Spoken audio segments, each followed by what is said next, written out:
Reunion rice में सभी लोगों का स्वागत है।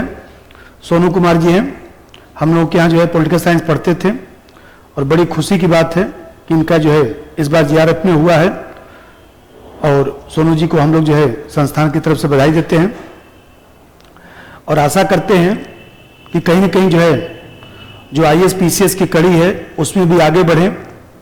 तो ये तो अभी शुरुआत है, आगे अभी और भी जो है हम लोग को मिठाई खाना है और खिलाना है। और जो लोग जो है नेट जीआरएफ की तैयारी करते हैं, असिस्टेंट प्रोफेसर की तैयारी करते हैं, उन लोगों के मार्गदर्शन के लिए जो है हम जो है चाहेंगे कि सोनू जी है आप लोगों को जो है वो देखा जाए तो उसके बारे में जो है एक मार्गदर्शन दें। धन्यवाद।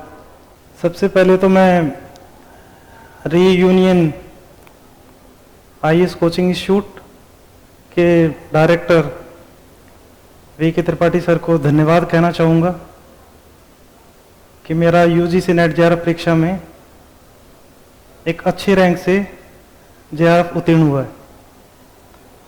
मैं त्रिपाठी सर से पिछले काफ़ी टाइम से जुड़ा हुआ हूँ और इन्हीं के मार्गदर्शन में जो कुछ भी अचीव किया है वो सब इन्हीं का आशीर्वाद है।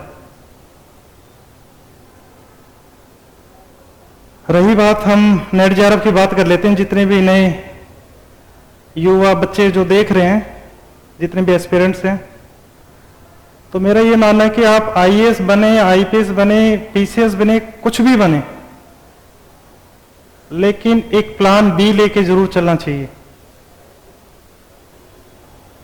अगर आपका प्लान बी जितना स्ट्रोंग होगा, आपका प्लान ए कि आप उतना ही नजदीक जाएंगे। मेरा भी सपना शुरू से रहा है आईएएस बनने का और इवन मैं परसों भी कर रहा हूँ उस चीज़ को। बट फिर सर से बात हुई, सर ने कहा कि ठीक आईएएस का आप तैयारी करते रहिए लेकिन इसके साथ में कुछ साइड बाय साइड भी देखिए।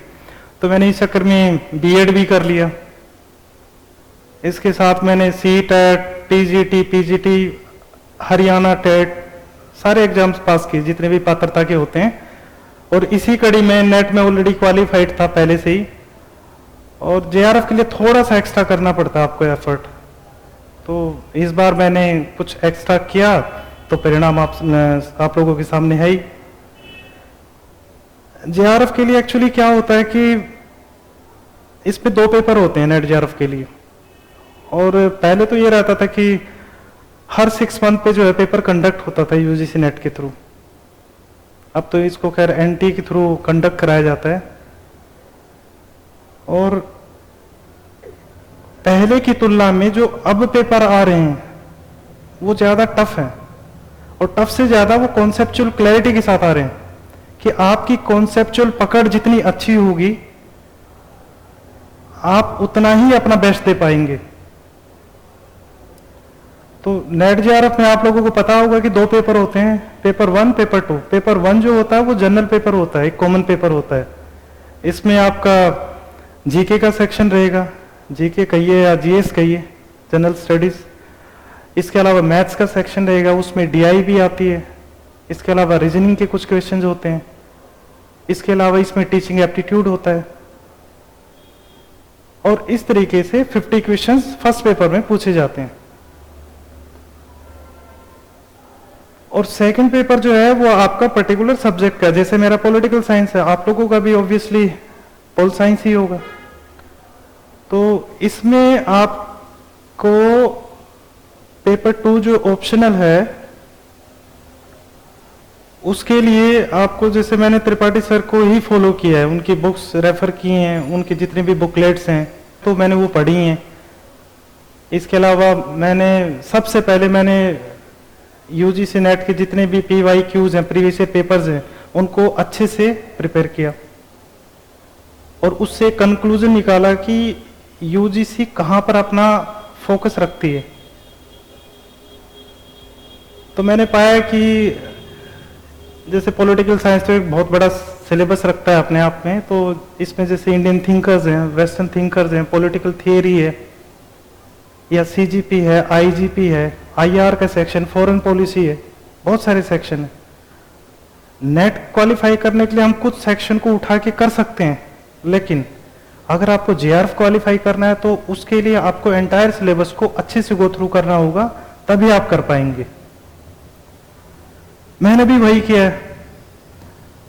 मैंने रियूनियन कोचिंग इंस्टीट्यूट के जो प्रिंटेड नोट्स हैं उनको अच्छे से पढ़ा।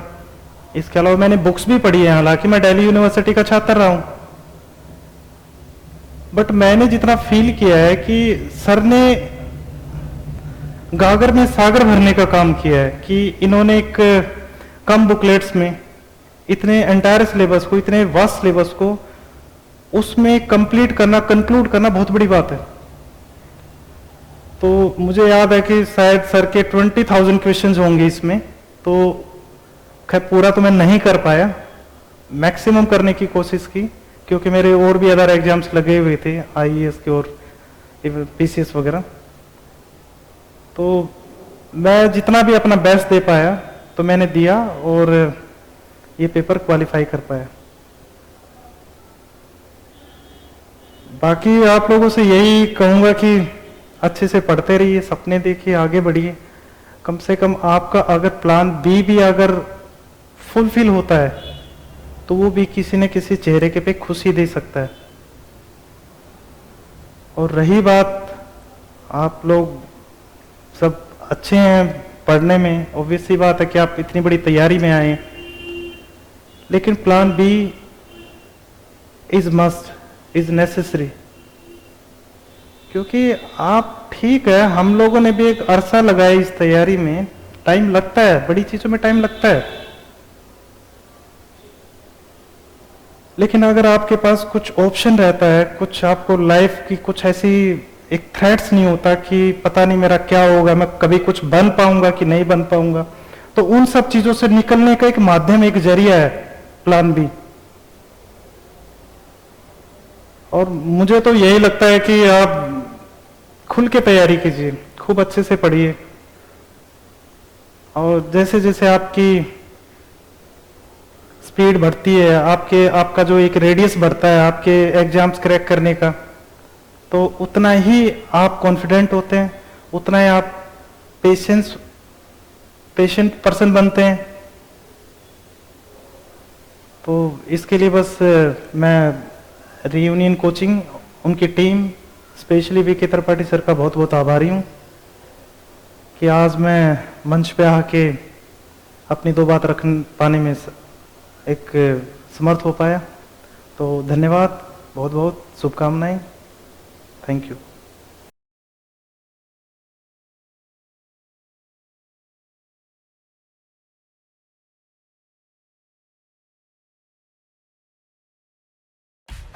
सब्सक्राइब कीजिए हमारे चैनल को और बेल आइकॉन को दबाइए हमारी लेटेस्ट वीडियो सबसे पहले देखने के लिए।